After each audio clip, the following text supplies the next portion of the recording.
Assalamualaikum warahmatullahi wabarakatuh. Alhamdulillahi rabbil alamin. Wassalatu wassalamu ala asyrafil anbiya'i wal mursalin nabiyina Muhammad wa ala alihi wa sahbihi ajma'in, amma ba'd. Jamaah majelis yang dirahmati Allah, dan intinya mari selalu kita minta syukur kepada Allah. Mari kita minta syukur kepada Allah. Pada pagi hari ini Allah izinkan kita semua untuk kembali bersama majelis Formula Hati. Semoga diterima Allah Subhanahu wa taala. Sekaligus kita berharap dan memohon kepada Allah agar Allah sehatkan kita semua, Allah kuatkan kita semua, dan selalu berlimpah rahmat dan hidayah dari Allah Subhanahu wa taala. Sebelum materi, mari sejenak bersama surat Luqman ayat 18. A'udzu billahi minasyaitonir rajim.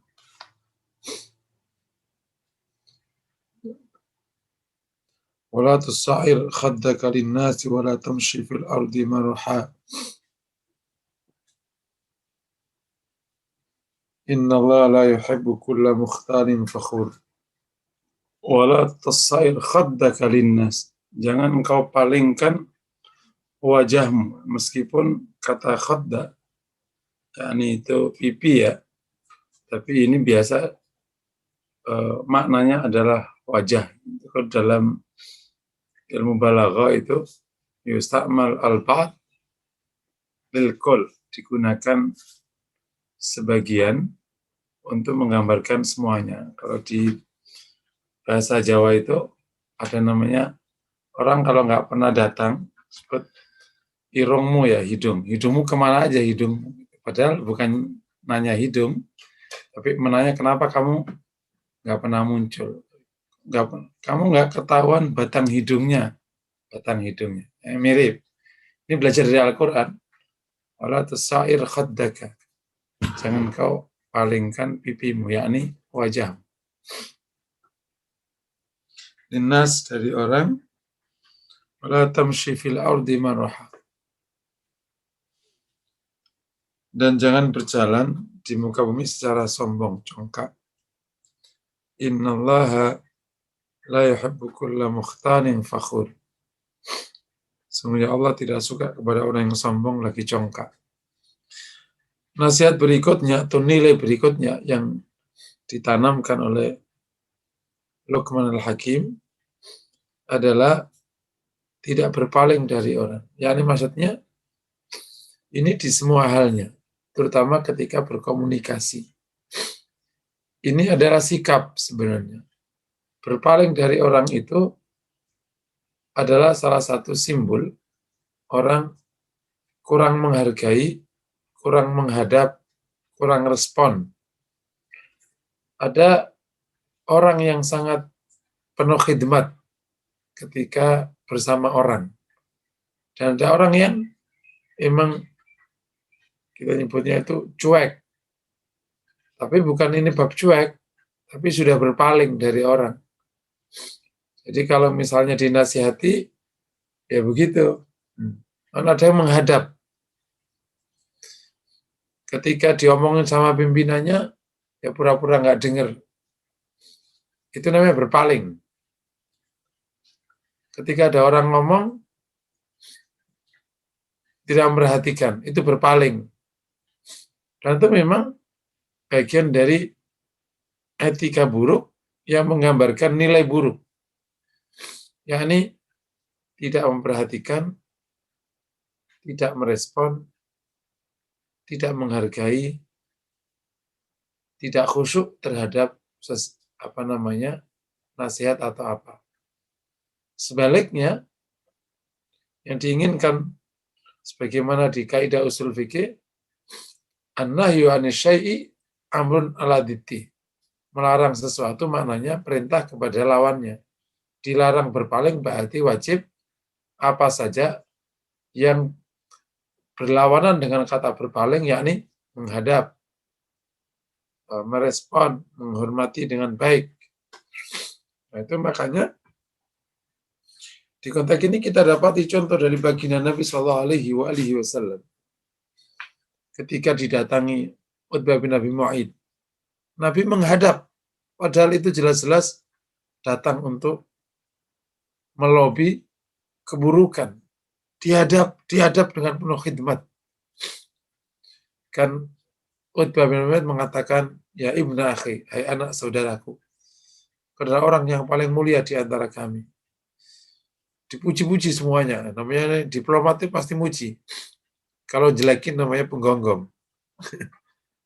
Kalau diplomat pasti muji bahasanya. Makanya jangan tersanjung oleh pujian diplomat. Karena biasanya justru malah lebih bahaya. Nah, si Utbah ini kepada Rasulullah muji-muji.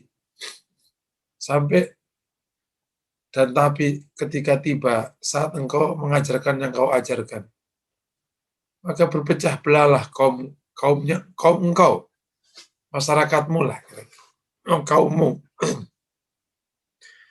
Istri berpisah dari suaminya, anak berpisah dari orang tuanya. Sudikah engkau menghentikan sejenak saja? Dan kami siap siap menuruti apa yang kau mau. Jika kau ingin menjadi pemimpin kami, maka kami sepakat untuk mengangkat menjadi pemimpin kami. Jika kau ingin harta di antara kami kumpulkan harta dan engkau menjadi orang yang terbanyak hartanya di antara kami. Dan jika kau ingin wanita, kami akan carikan wanita yang paling cantik di antara kami. Kemudian engkau nikahinya. Jadi memang dari zaman dulu itu saudaranya tahta harta wanita. Ilmunya orang Jawa ini datang dari ilmu kaidah ini. Ilmu pertama kali yang disodorkan orang kafir kepada Nabi ini adalah tahta harta wanita. Dianggap Rasul berdakwah itu dalam rangka mengejar tahta, meraih harta, mencari wanita. Dianggap antara fasilitas sama tujuan suka sama di mata orang, beda di mata orang-orang yang memiliki nilai tinggi. Orang yang memiliki nilai yang tinggi, iman yang tinggi, bukan berarti anti tahta, anti harta, anti wanita. Kenapa? Orang mukmin banyak yang menjabat, orang mukmin juga banyak yang punya harta, dan juga menikahi wanita. Tapi orang-orang soleh ini menjadikan itu semua sebagai fasilitas, bukan tujuan. Cirinya apa? Dia meraihnya dengan cara yang halal, tidak takut kehilangan, dan juga tidak sombong dengan posisi. Tidak sombong dengan yang ada. Nggak melupakan Allah ketika diberikan itu semua. Itu cirinya di situ doang aja. Kalau perkara sama dengan orang kafir dulu, itu heran kenapa ada Rasul pergi ke pasar. Bayangannya kalau Rasul itu ya kayak malaikat. Jadi itu yang kemudian ditegaskan dalam Islam, la rahbaniyata fil Islam. Tidak ada kependetaan di Islam. Islam itu ketika mendorong kesolehan, ya tetap menjadi manusia. Manusia biasa. Ya dagang, ya bisnis. Ya kalau nggak dagang, nggak bisnis, ya harus cari usaha lain. Tidak boleh seorang yang soleh justru menghilangkan sisi kemanusiaannya. Dia malah bahaya. Bisa malah menjadi rusak hatinya. Kembali ke sini ya. Tidak berpaling dari orang. Jadi, ya ini menghadap. Tadi kembali ke cerita, Rasulullah SAW ketika disodorkan tawaran tadi, ini yang disebut dengan menghadap itu ini. Kata Rasul, intahaita ya Ibnu Abi Mu'aid. Apakah sudah selesai yang ditawarkan oleh Ibnu Mu'aid? Intahaita ya Muhammad. Selesai ya Muhammad. Kata Rasulullah, isma' minni, dengarkan aku. Rasul membacakan surat Hamim. Hamim, tanzil min rabbil alamin, dan seterusnya. 14 ayat. Dan kata Ibnu Abi Mu'aid, cukup ya, cukup ya Muhammad, cukup ya Muhammad. Dia sudah tidak kuat ketika mendengar ayat tadi. Maka dia keluar bergegas dari Rasulullah dan tampak sekali oleng. Ketika ketemu Abu Jahal melihatnya, karena kan utusan mereka. Ya Ibn Abi Mu'ayyid, karena Muhammad sakharak. Tampak sekali ini, Muhammad ini mensihirmu. Kata Ibn Abi Mu'ayyid, kalau aku tidak malu terhadap kalian semua, tentu aku masuk Islam di depannya. Saking kuatnya ayat yang tadi dibacakan. Tapi titik kritisnya di bahasannya adalah Rasul menghadap, tidak berpaling. Kalau orang Jawa bilang tidak melengos, nggak berpaling, menghadap. Ini akhlak ini perlu ditanamkan kepada kita dan ke anak kita. Nah, anak-anak kita ini karena memang beda generasi, beda budaya, beda pegangan. Kalau zaman dulu pegangan kita ini apa itu? Kulit jeruk Bali ya, pakai mainan. Sekarang udah nggak ada jeruknya, nggak ada balinya, nggak ada apanya, pegangannya sekarang handphone. Udah, dia searching kehidupan yang kemana-mana. Jadi memang ketika situasi seperti ini, keberpalingan menjadi dominan. Dek, gitu, dia aja, jawab enggak, karena dia punya dunianya. Dan ini sudah menjadi musibah.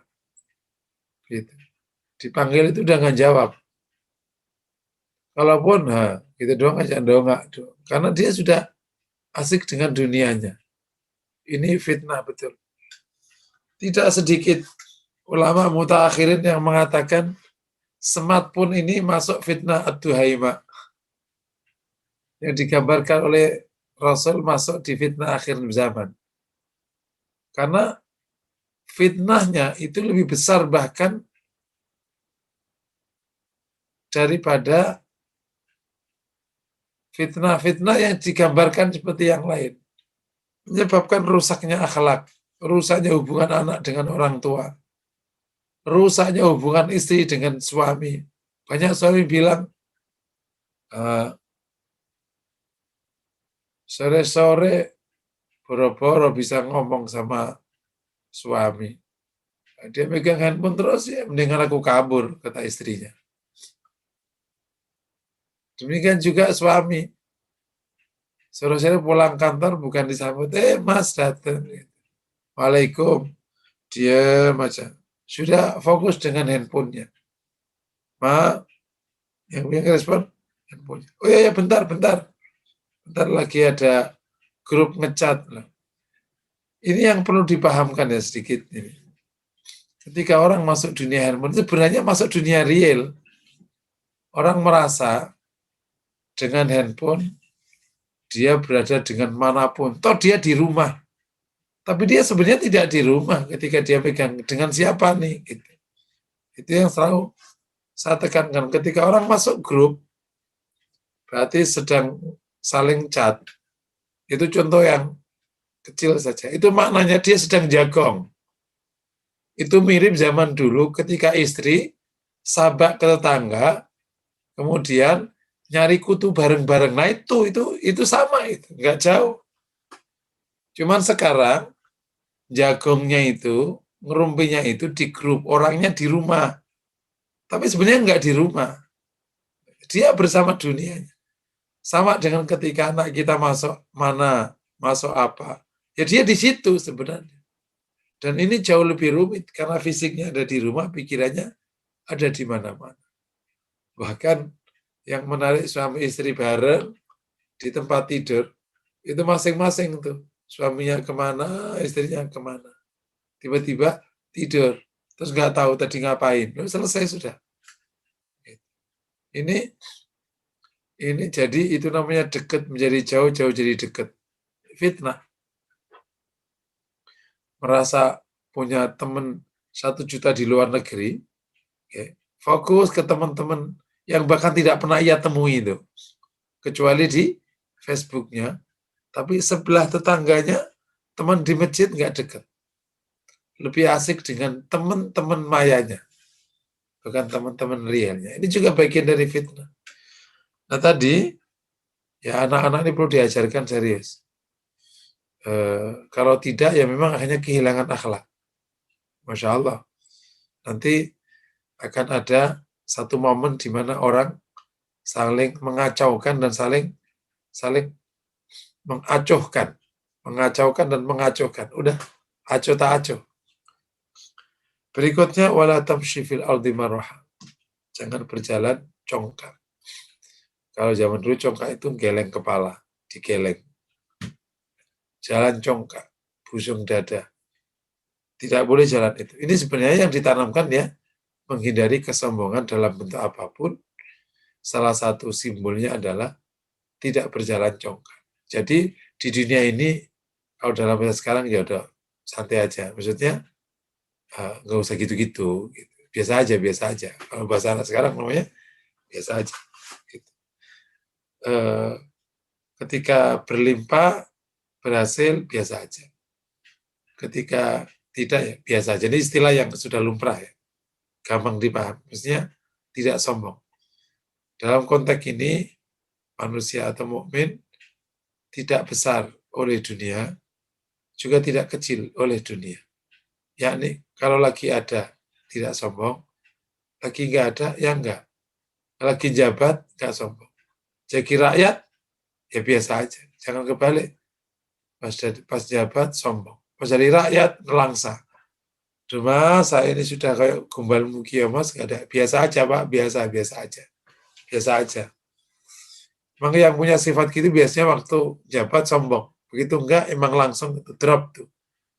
Langsung sakit seketika. Gitu.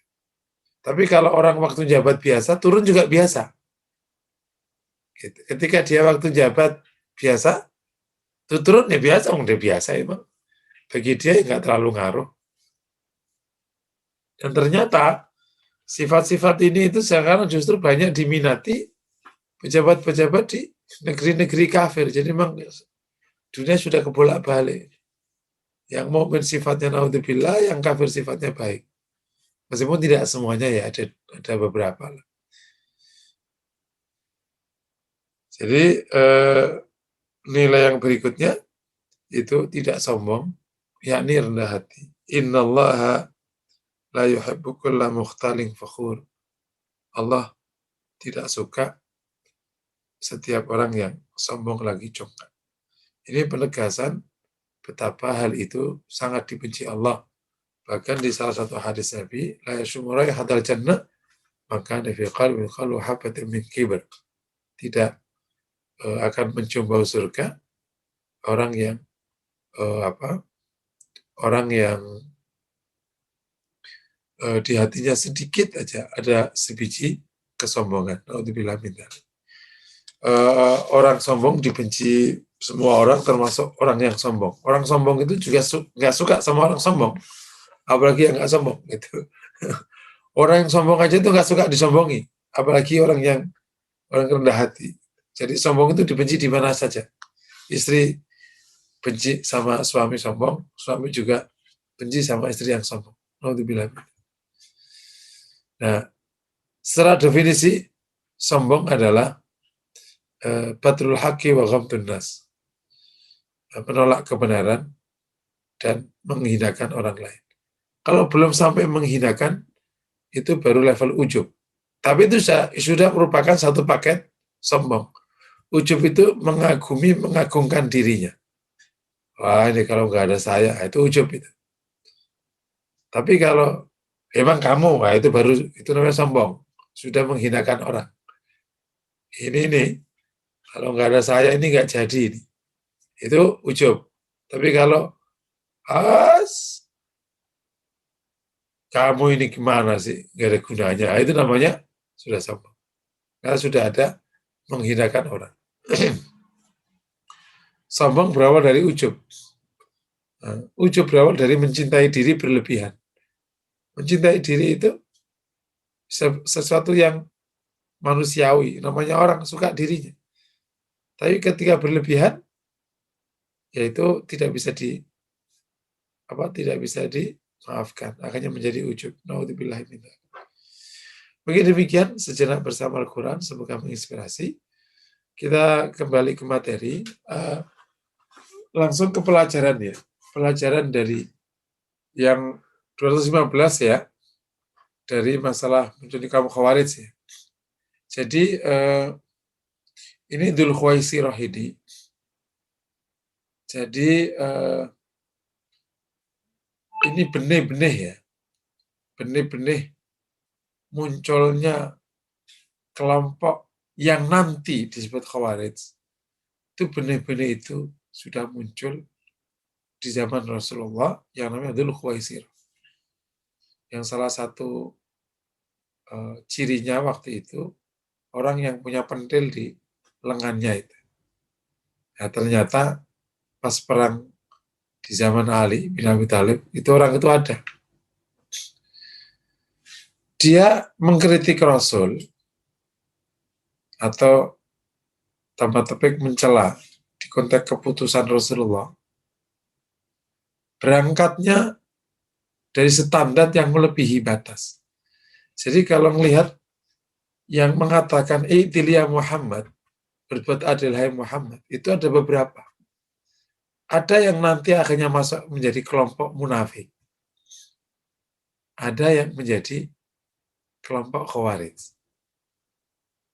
Nah, kalau munafik mengkritik, bukan mengkritik ya, menyangkal keputusan Rasul lebih karena ketidakpercayaan dan menghinakan Rasulullah. Tapi kalau yang nanti akhirnya jadi Khawarij, itu menyangkal dan menyuruh Rasul berbuat adil, itu karena dia melampaui batas. Ya. Dua-duanya di luar batas. Nah, pelajarannya adalah hendaklah kita dalam beragama itu sedang, tidak kurang dari batas, juga tidak melampaui batas. Karena melampaui batas bisa berbahaya, seperti kisah Dzul Khuwaisirah ini. Yang akhirnya bahkan dianggap oleh Nabi yamrukuna minad din kama yamrukus sahm ar-ramiyatu minas sahm, sebagai dia keluar dari agama, keluar sebagaimana anak panah itu keluar dari busurnya, melepas. Padahal yakiru ahadukum sholatahu bisolati, kalian akan merasa hina sholat kalian kalau dibanding dengan sholat mereka. Ibadahnya Masya Allah. Oke ya. Nah, sedang inilah yang harus kita pertahankan. Saya lebih suka menggunakan istilah sedang untuk sementara menghindari istilah moderat. Karena moderat sekarang sudah maknanya kemana-mana. Kata Rasulullah, khairul umuri awsatuha. Sebaik-baik perkara itu sedang. Gitu. Dan inna hadatin wasatiyatus samha. Agama ini sedang dan penuh kelapangan. Gitu. Jelas penuh kelapangan, samha. Terjemahnya toleran, tapi kata toleransi sekarang menjadi jauh kemana-mana. Agama ini dari awal itu moderat dan toleran. Dari awal. Makanya siapapun yang hidup bersama orang Muslim, tenang. Nggak diapa-apakan. Komplek Muslimnya mayoritas, aman pokoknya. Engkau oke-oke aja. Karena memang wasatiyatus samha. Nah, menjadi masalah ketika orang beragama ini melebihi batas sedang. Istilah awalnya namanya tasyaddud, berlebihan. Kata Rasulullah, wala yushatta ahadukum illa ghalaba. Tidaklah kalian itu berlebihan yakni dalam urusan agama, jadi agama akan mengalahkanmu. Maksudnya apa itu? Kalau kamu ingin sholatmu sempurna, sempurna-sempurnanya 24 jam kau pakai sholat, nggak cukup. Mungkin wudhunya aja 1 jam. Harus sempurna. Sholatnya 2 jam. Keluar waktu lah. Seandainya akhirnya waktu itu pas dipakai sholat. Pertanyaannya, emang ibadah sholat doang? Ya kan ada baca Quran. Emang ibadah urusan mahdoh? Lah kan ada ghairu mahdoh. Emang nggak perlu muamalah? Nggak perlu bersama keluarga? Akan gholabah. Gitu. Makanya suatu ketika ada seorang sahabat, saking inginnya sholat, terkenal kisahnya ya. Sampai akhirnya mengikatkan dirinya di tiang masjid. Sambil sholat dia diikat. Karena nanti kalau jatuh biar nggak kejatuh kalau ngantuk. Saking inginnya sholat. Ketika Nabi tahu karena kok ada tali itu, Nabi mengatakan, innali ainika hak, wa inna jasadika alaih hak. Ya ini matamu punya hak, fisik badanmu punya hak. Gitu. Ini yang namanya sedang dalam beragam. Kata Rasulullah, qaribu wasatidu. Ya sedang-sedanglah dan terus berusaha benar. Kita moderat, kita sedang aja. Gitu. Apa? Tidak tasyadud, tapi juga tidak tasahul. Menggampangkan. Kalau kita menggampangkan, maka ketemunya apa aja halal. Kalau tasyadud, ketemunya apa aja haram. Dua-duanya tidak di jalan yang benar. Semangat yang sangat tinggi tanpa disertai ilmu yang cukup mendorong tasyadud. Ilmu yang cukup tidak disertai dengan semangat yang tinggi namanya tasahul. Makanya nih nasihat saya kepada para muslim atau santri yang dari kecil di dalam agama, jangan sampai luntur. Karena kalau santri ini luntur, semangat beragamanya, terjebaknya tasahul, menggampangkan. Kenapa? Ilmunya banyak, semangatnya rendah, gampang. Apa aja boleh. Tapi sebaliknya, nasihat kami kepada para new taubater, petobat-petobat baru. Semangat tinggi, ilmu gak cukup, tasyadud, akan berlebihan. Nah, yang bagus, semangat tinggi, ilmu luas. Nah, itu cocok gitu. Jadi insya Allah tetap beragama dengan sangat baik, komitmen, hati-hati, tapi tidak melampaui batas. Karena dalam kisah ini ternyata yang menjadi perkara akhirnya orang ini menolak atau mengkritik Rasulullah SAW, ya, mengkritik negatif ya. Mengkritik Rasulullah SAW itu karena berlebihannya ia. Jadi menurut standar orang ini, Rasul belum adil. Loh, orang kok nggak kaca? Makanya kata Rasul, kalau saya tidak adil, terus siapa yang berbuat adil? Kalau bacakan tuh, itu karena dia melampaui batasnya. Batasnya siapa? Ya Rasulullah. Karena Rasul itu, apa aja wahyu, udah dicetak oleh Allah.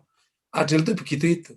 Nah, sedikit keluar dari tema, makanya ada yang nanya ke saya, Ustaz, bukankah Allah telah menafikan sifat adil dari manusia?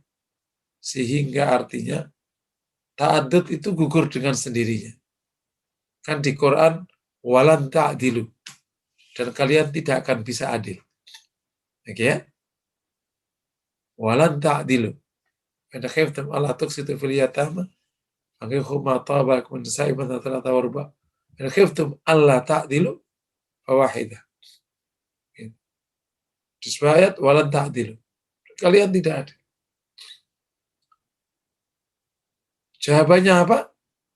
Jawabannya hadis Rasulullah. Inna hadha qasmi. Fala talumna. Inna hadha qasmi ma amlik. Fala talumna ma la amlik. Inilah gilirku yang bisa aku mampui. Jangan kau cela aku terhadap apa yang tidak bisa aku mampui. Adil di sini maknanya adalah adil fit ta'amul baina zaujat. Yakni adil di dalam bermuamalah dengan para istri. Itu yang adil. Tidak sampai level apa yang di luar kendali manusia, yang Allah tidak izinkan untuk bisa mengendalikan, yakni apa? Hati. Hati ini dikendalikan sama Allah. Makanya dalam konteks tazkiyatun nafas itu bukan memanage hati, tapi apa? Berusaha membersihkan supaya nanti akhirnya benar gitu. Paham ya kira-kira? Hati itu berbolak-balik. Hari ini suka sini, besok benci sono. Dan faktanya Rasulullah SAW memang sangat mencintai Aisyah. Gitu. Tapi apakah Rasul ta'amulnya beda? Sama, meskipun sangat mencintai Aisyah. Itu enggak adil, itu adil sudah. Jadi Rasul itu adil. Ya, kalau ada orang, menurut aku, semua istri ini sama, itu bohong. Kok bisa? Kalau Rasul tidak mencapainya, berarti itulah standar yang benar secara beragama. Kalau kau di atasnya, berarti kau melampaui Rasul. Benar, keliru. Contoh, ada orang sholat sepanjang malam, benar, keliru. Karena Rasul tidak melakukannya. Yang benar tidur. Oh, paham kira-kira? Jangan nggak usah buat agama baru. Ini yang membuat terkadang agama menjadi sangat tidak kompatibel dengan pengetahuan karena begini-begini ini. Agama ini kan bukan hanya dilihat oleh orang yang semangat beragama, tapi juga dilihat oleh orang yang tidak semangat beragama.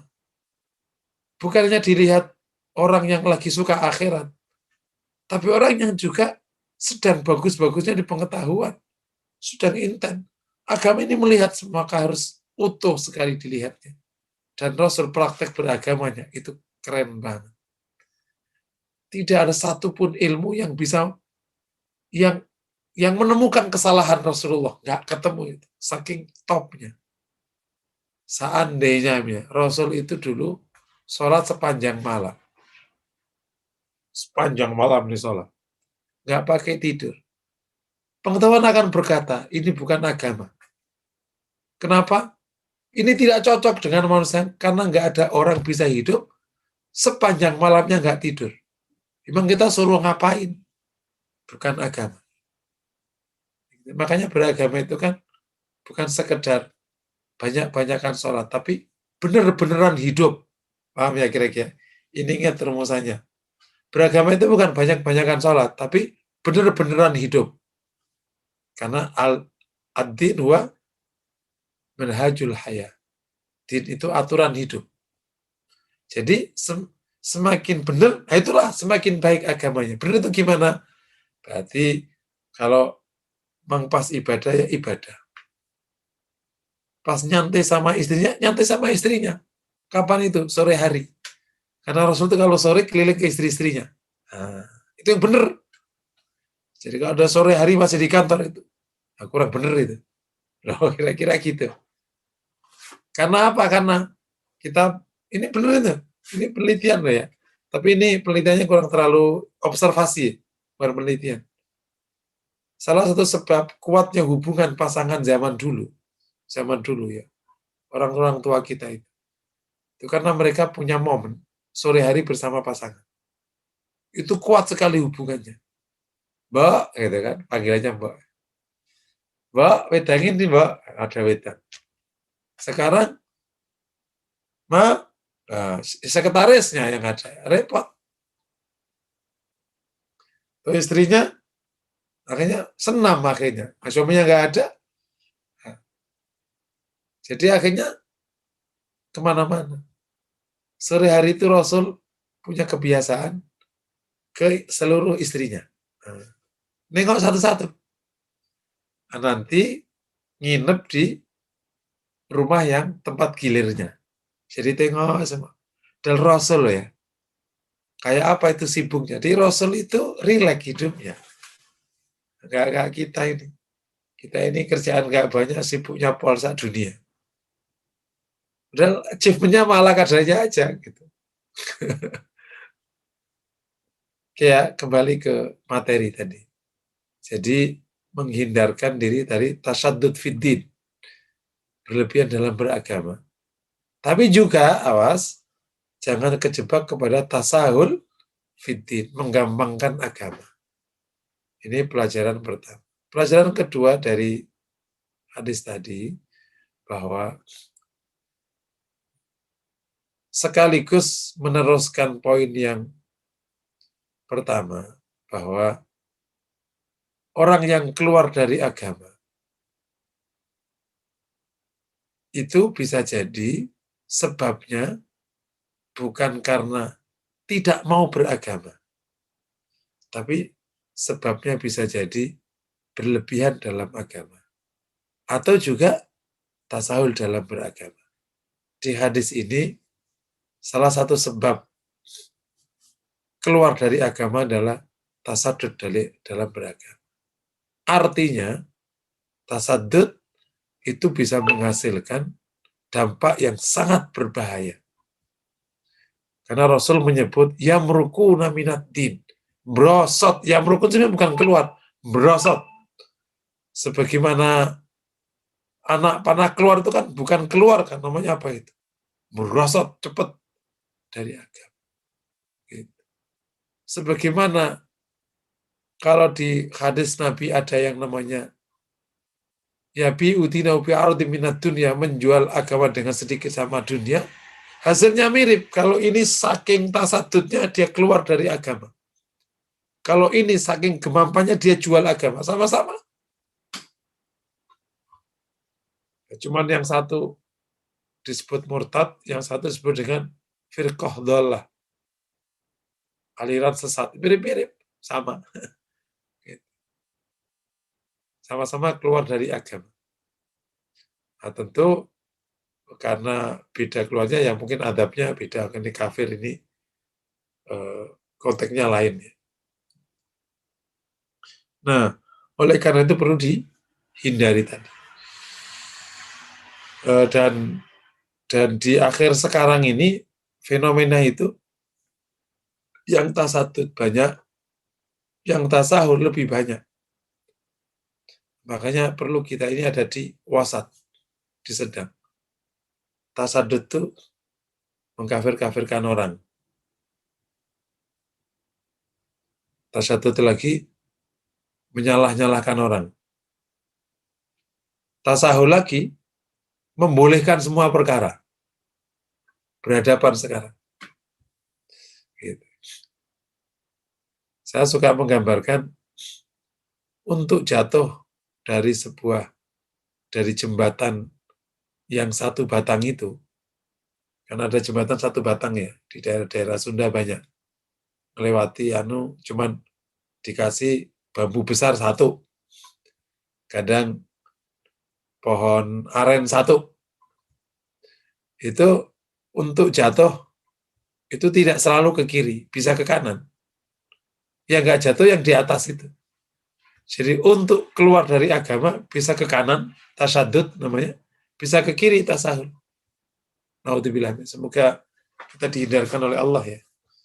Oleh karena itu, supaya menghindarkan diri dari tasaddud wa tasahul, maka perlu ilmu yang sangat cukup di seluruh bidang agama. Baik urusan akidah, urusan hukum, atau urusan akhlak. Jadi harus hati-hati.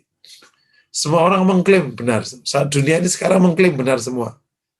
Tapi benar itu ada aturannya, ada ukurannya. Makanya harus benar menurut siapa. Gitu. Karena kita ngaku benar 1000 kali, itu nggak ada gunanya ketika menurut Allah salah. Atau sebaliknya, saat dunia menganggap kamu salah. Tapi itu nggak ada gunanya ketika Allah telah menetapkanmu benar. Terus patokannya apa? Ya Quran dan sunnah Rasulullah. Maka pahami Quran, pahami sunnah Nabi. Lu bukankah semua orang yang ngaku Quran sama sunnah? Iya. Tapi Quran sama sunnah dipahaminya seperti apa? Gitu. Silakan kalau Quran ada tafsir. Tafsir tidak bisa tafsir mbahmu. Tafsirnya para sahabat. Karena yang paling tahu tentang Quran Rasulullah. Makanya harus melihat tafsirnya Rasulullah. Makanya perlu baca tafsirnya Rasulullah.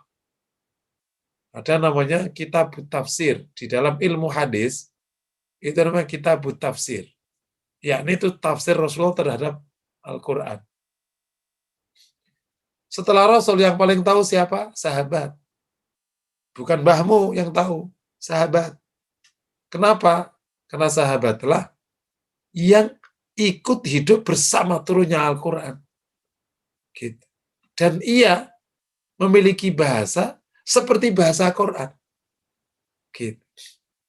Bahkan lebih khusus orang Quraisy. Karena Quran turun di Quraisy. Minimal itu 13 tahun di Quraisy. Dia tahu situasi. Itu makanya Imam Syafi'i ini dianggap termasuk ulama yang paling kokoh pemahamannya. Kenapa? Karena dia Quraisy. Nah, itu salah satu kelebihannya. Karena Imam Syafi'i itu lahir di Palestina, tapi dia keturunan Rasulullah. Tapi dia besar di Mekah. Besar di Mekah. Jadi berjibaku dengan bahasa Quraisy. Dan hafal seluruh syair-syair Quraisy. Gitu. Setelah sahabat, siapa yang paling paham? Ya murid-muridnya sahabat. Namanya tabi'in. Nah, itu semua ada bukunya. Jadi kalau ada perbedaan, sama-sama berbeda, ya dibaca bukunya. Gak usah panjang cerita kemana-kemana. Bukunya ada. Itu salah satu kelebihan agama ini. Allah menjaga Quran lewat orang yang terus belajar ilmu. Ilmu dari mana, dari mana, dari mana. Dan qadarullah, buku itu akhirnya tetap ada sampai sekarang. Salah satunya tafsir Tobari. Tafsir Tobari itu sebenarnya, kalau kita mau ngomong, itu adalah bukan Imam Tobari mentafsiri, tapi Imam Tobari menceritakan tafsir sahabat terhadap Al-Quran. Gitu. Jadi bukan Imam Tobari mentafsiri Quran, tapi Imam Tobari menceritakan tafsirnya sahabat terhadap Al-Quran. Menurut ini, menurut ini, menurut ini. Gitu. Ibnu Katsir meringkas Tobari. Paham ya? Jadi yang ada di kitab Ibnu Katsir itu ringkasan Tobari. Tafsir Tobari itu 30 jilid. Ibu Bapak pernah lihat? 30 jilid. Ya. Padahal beliau mengatakan, seandainya aku tuangkan seluruh yang aku hafal, mungkin tidak cukup 200 jilid. Seandainya, ini sudah aku ringkas-ringkasnya. Masih 30 jilid. Masya Allah, ilmu. Ini makanya kalau ada bocah-bocah sekarang kada sok-sok tahu nafsiri Quran sembarangan aja gitu. Kadang pada nggak ngaca. Tiba-tiba ada orang bilang jilbab itu budayanya Arab. Ya orang kok aneh. Pernah tinggal di Arab oh enggak sih gitu. Orang Arab aja nggak pernah ngaku itu budayanya kok. Orang Arab aja nggak pernah ngaku itu budayanya. Mereka tahu itu dari Islam. Karena waktu sebelum Islam, orang Arab nggak kenal hijab, kenalnya baju panjang. Baju panjang itu diterima, baju panjang itu bukan hanya Arab, Persia juga baju panjang, India baju panjang sampai sekarang. Betul nggak? Romawi itu. Bahkan nggak usah Romawi. Eropa Amerika sebelum tahun 60-an kalau nggak salah. Itu masih panjang. Pertama kali mengenal pendek itu saat Marilyn Monroe. Anda tahu tuh, baca tuh kisahnya itu. Kapan Amerika Eropa kenal rok pendek, rok panjang, rok pendek. Jadi zaman klasiknya Romawi yang akhirnya menjadi Eropa Amerika itu masih panjang gitu. 60 tahun sebelum 40, apalagi 40, panjang-panjang mereka. Cuma nggak hijaban gitu. Jadi kalau pakaian panjang itu bukan hanya itu, emang modenya waktu itu. Islamlah yang menyuruh hijab. Wal ya dari nabi khumurihin ala juyubihin, suruh melemberkan gitu ke dadanya, itu hijab. Aku dianggap para piye sekarang genah. Itu apa poin kedua ya. Jadi kami ulangi lagi, salah satu dampak dari tasawuf itu bisa keluar dari agama. Nah yang ketiga, su'ul adab kepada Rasulullah itu sangat bahaya. Ini karena kan ini kasusnya. Kan Rasul itu kalau disakiti dirinya kan nggak marah. Tapi ini yang digugat itu kan keputusan Nabi. Dan Nabi menjalankan syariat. Tapi sebenarnya yang perlu juga diwaspadai adalah karena dia su'ul adab ke Rasulullah. Kurang ajar ke Nabi. Nah, kurang ajarnya itu melahirkan kritik yang mengatakan i'dil ya Muhammad. Dan kurang ajar ini muncul karena dia tasaddud, berlebihan.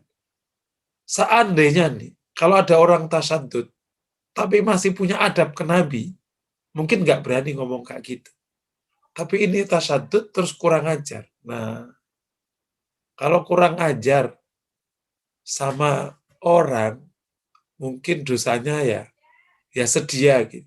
Ini kurang ajar kok ke Rasul, ya keluar dari agama, gitu bahaya. Maka hati-hati. Makanya mohon maaf bagi yang harus memanggil, punya keyakinan tidak boleh memanggil Sayyidina ke Rasulullah, itu mohon jangan kehilangan rasa hormat ke Rasulullah. Jangan berlebihan. Gitu. Yang nggak boleh itu, saya pahamkan, ketika kita membaca kalimat ibadah yang Rasul sendiri tidak pernah mengajarkan tambahan kata. Kalimat ibadah jangan dirubah. Kayak asyhadu alla ilaha illallah wa asyhadu anna Muhammadar Rasul, itu kalimat ibadah. Kita tidak menggunakan ungkapan yang memuliakan karena kita emang memuliakan Rasulullah. Kenapa? Karena ngajarinya begitu.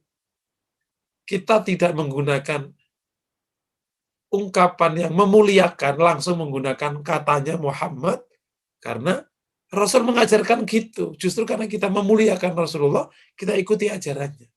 Tapi di luar kata ibadah, harus menggunakan panggilan yang menandakan kemuliaan. Tidak boleh ngomong Muhammad seorang diri. Karena sahabat tidak pernah menyebut nama itu. Aisyah saja yang menjadi pasangannya tidak pernah mengundang namanya. Dia selalu mengatakan, ya Rasulullah, ya Nabi Allah. Gitu. Sampai Aisyah itu mengatakan, kalau aku sedang tidak nyaman sama Rasulullah, itu tampak sekali. Dan Rasul tahu itu. Kalau ngomong, la warabi Muhammad, la warabi Ibrahim. Enggak. Demi Robnya Ibrahim. Aisyah tidak berani menyebut nama itu di dalam suasana hati yang tidak nyaman. Dia nama itu terlalu mulia untuk dipanggil. Gitu. Makanya istri Rasulullah terutama yang Aisyah ini. Jadi meskipun dia cemburu, itu cemburunya penuh penghormatan yang luar biasa kepada Rasulullah Shallallahu Alaihi Wasallam. Gitu. Jadi kembali ya, jangan kurang ajar ke Rasulullah. Apalagi sampai menghina. Tidak ada orang yang menghina Rasul kecuali di hatinya ada nifak. Ada munafik itu di hatinya. Karena hanya orang munafik yang menghina Rasulullah Shallallahu Alaihi Wasallam. Gitu. Orang-orang mukmin, masya Allah. Sahabat-sahabat besar itu tidak berani menatap wajah Rasulullah. Saking agungnya wajah ini. Makanya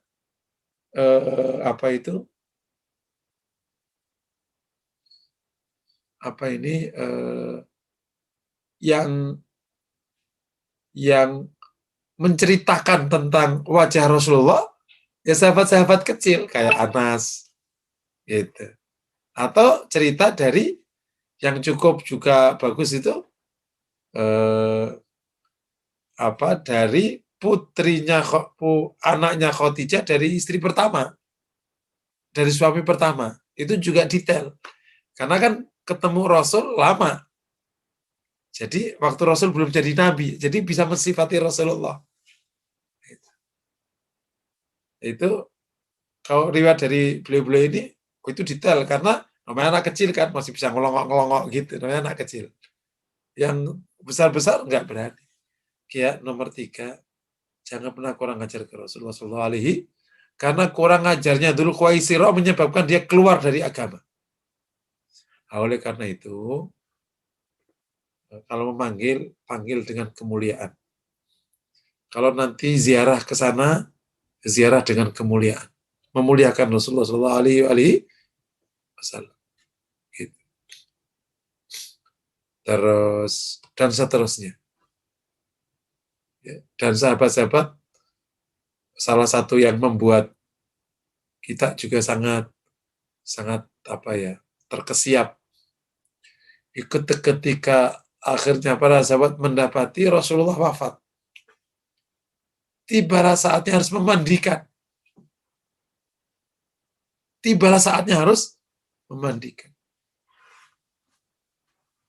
Dipangkulah Rasulullah SAW oleh Ali bin Abi Thalib, oleh keluarganya.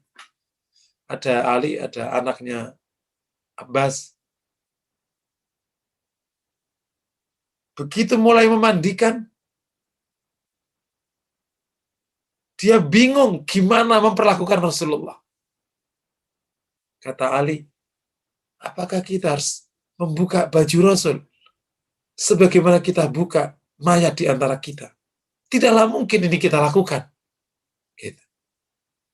Seketika yang memandikan ini ngantuk. Bayangin aja, cara Allah memuliakan jasad makhluk pilihannya, Sayyidul Anbiya wal Mursalin. Maka semua ngantuk. Ali lah yang mimpi. Kita kemudian ngantuk. Kemudian mendapatkan mimpi dari Rasulullah SAW untuk tidak dibuka bajunya. Akhirnya disampaikanlah itu kepada para sahabat, kemudian Nabi dimandikan dalam baju lengkapnya. Khusus Rasulullah. Yang lain dia dibuka. Khusus Rasulullah. Dimandikan dengan baju yang dipakai. Loh, ini jadi syariat. Jadi kenapa? Ijma' sahabat. Kalau mimpi nggak bisa jadi dalil. Tapi ketika mimpi dinyatakan dan sahabat setuju, ijma' sahabat. Jadi dalil? Jadi dalil. Khusus Rasulullah.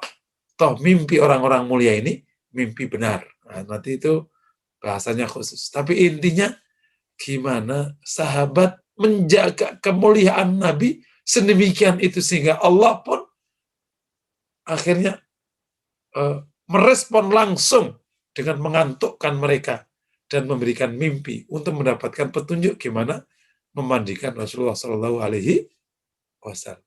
Gitu. Karena sahabat itu tahu, khusus pemakamannya tahu di sini nggak boleh dimakamkan. Tapi mandinya kayak gimana ini? Nah, itu Masya Allah. Jadi harus hormat ke Rasulullah ya. Ini cabang iman ke-15. Penuh kehormatan ke Rasulullah Sallallahu Alaihi Wasallam. Nah, pelajarannya, nah, nomor 6 adalah tadi, nomor 4 ya, bahwa ketika Rasulullah itu disakiti dirinya, ia tidak marah. Tapi kalau sudah masalah aturan yang digugat, menggugat aturan, maka Rasul orang yang sangat marah. Sebagian dijelaskan di hadis-hadis yang lain, dan ketika orang ini menggugat keputusan Rasul itu menggugat peraturan. Karena Rasul yang membuat aturan. Tapi kalau mencekek lehernya, itu fisiknya Rasulullah. Itu Rasul maafin. Untuk urusan pribadi Rasul, nggak apa-apa. Tapi aturan, Rasul sebagai seorang Rasul yang punya aturan, itu harus dijaga.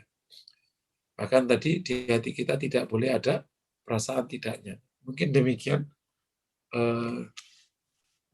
pelajaran pada pagi hari ini. Masih tersisa waktu beberapa saat. Silakan ada pertanyaan. Assalamualaikum warahmatullahi wabarakatuh. Waalaikumsalam warahmatullahi wabarakatuh. Menyampaikan ada pertanyaan dari Ibu Wati Ustadz. Padahal Bu. Padahal. Tasyahul ini termasuk ahlul sunnah wal jamaah ya Ustadz. Ciri-ciri mereka selain yang tadi Ustadz sebutkan, apakah ada yang lainnya lagi agar bisa lebih berhati-hati? Tafadhol Ustadz. Mohon maaf, di mana Pak? Tasawul apa tasyadud? Tasyadud dan tasyahul. Oke. Iya, sebenarnya kalau ahlu sunnah itu ya wasat, sedang. Tasyadud sama tasawul dua-duanya tidak merupakan karakter Islamnya ahlu sunnah. Cuman nanti di dalam praktek seberapa besar tasyadudnya. Nah, apa sampai keluar apa enggak. Ada tasyadud yang tidak sampai keluar, bisa jadi. Tapi ya itu bukan model beragamanya ahlu sunnah. Ada tasahul yang tidak sampai keluar. Ya, tergantung tingkat tasahulnya. Tapi tasyadud dan tasahul bukan ciri beragamanya ahlu sunnah. Allahu a'lam bishawab.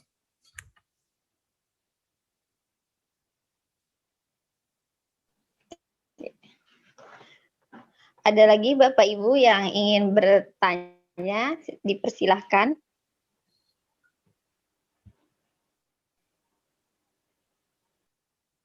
Masih ini menyambung Ibu Wati lagi, apakah tepat disebut seperti Khawarij?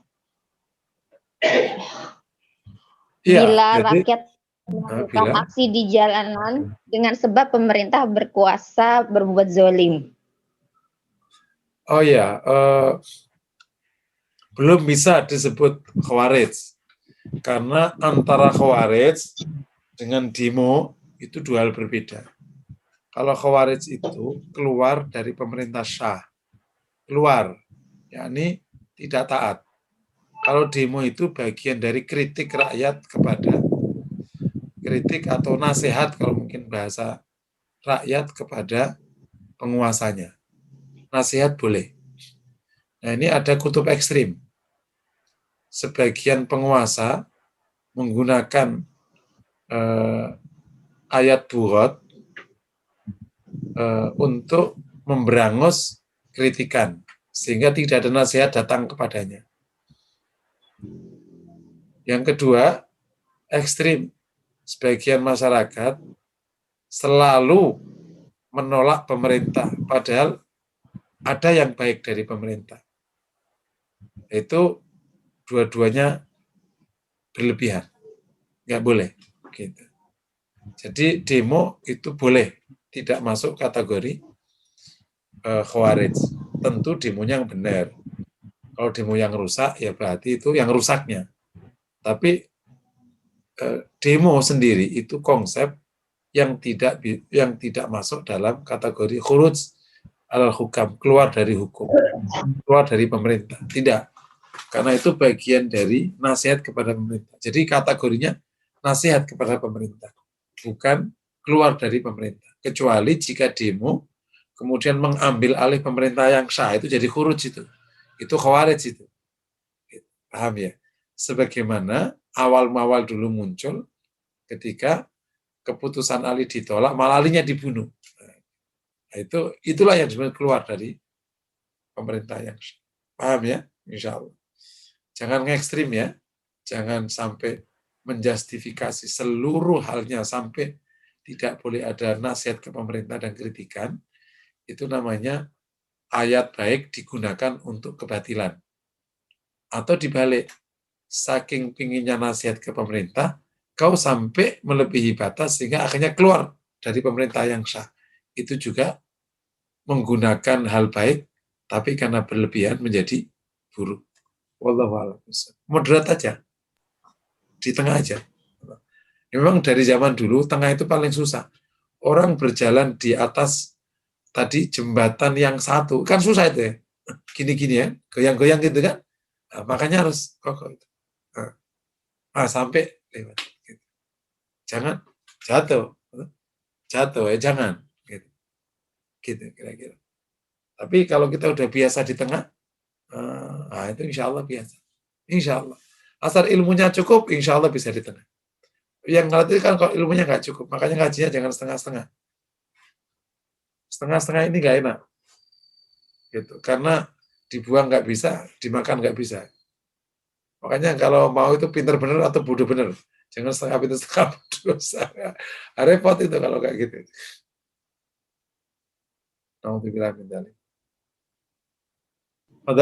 Masih ada pertanyaan lagi Ustadz dari Ibu Diah.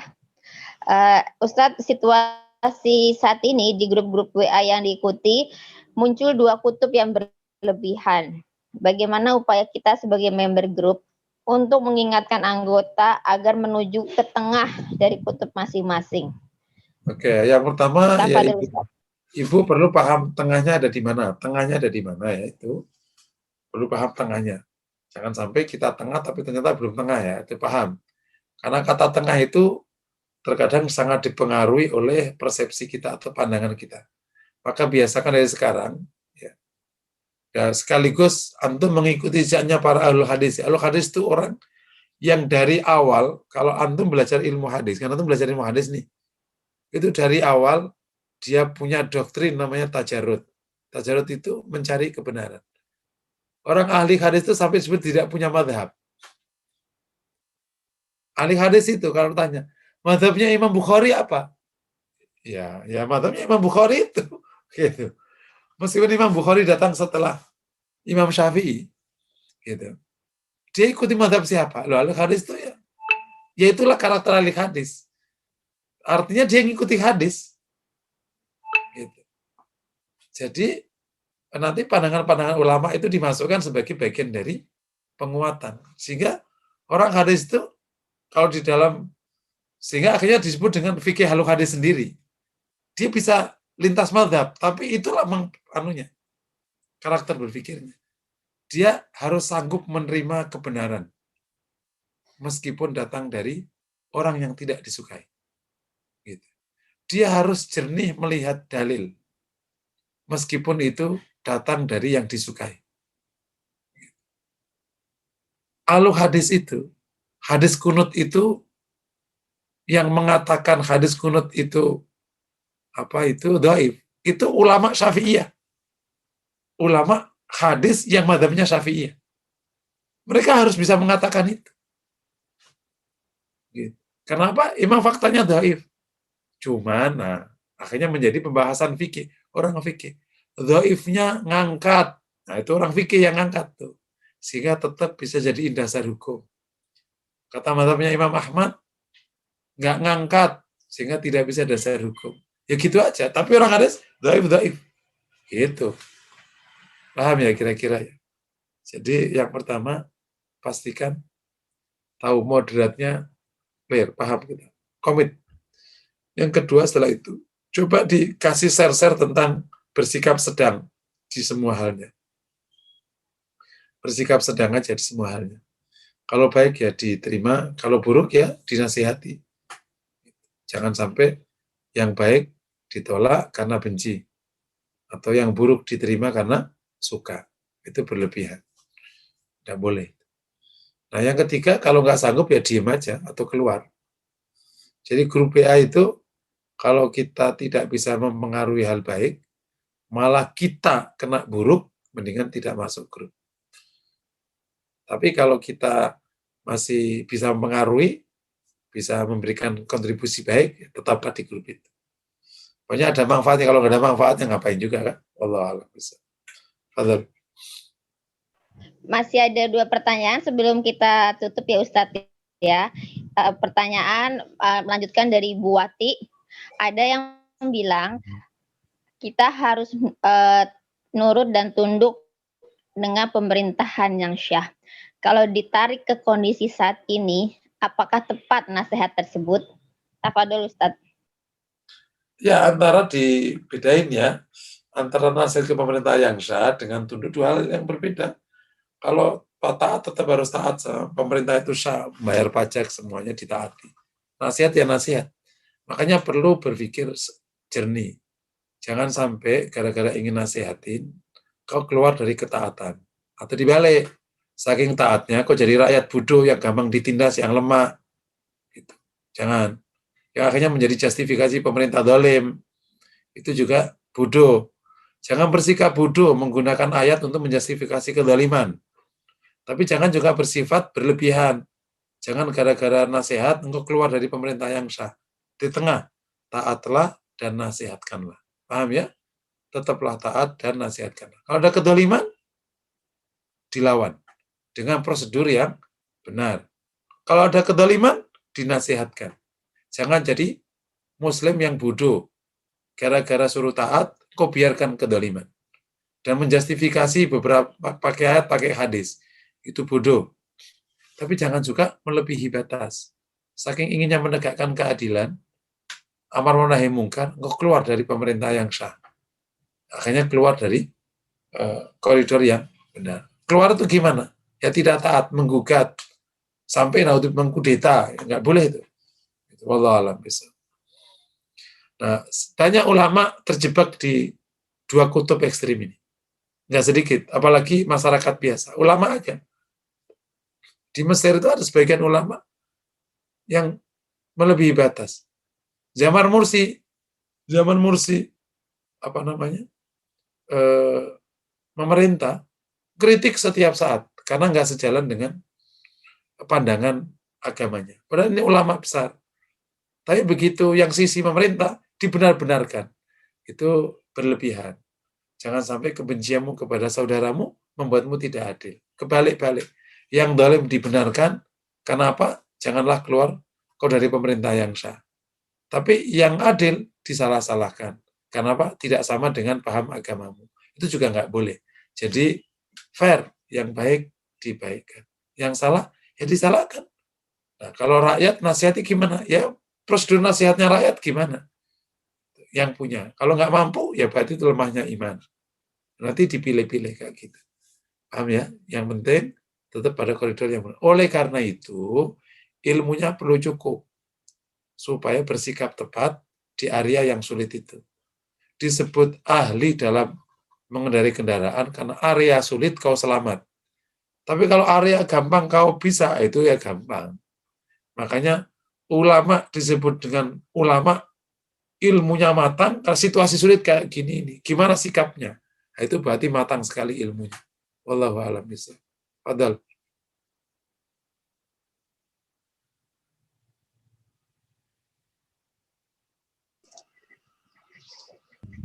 Satu lagi Ustadz. Kalau salafi itu termasuk tasyadud atau tasyahul ya? Pertanyaan dari Ibu Yuli. Tafadhol Ustadz. Nah ini kalau tentu tidak bisa menghukumi global begini.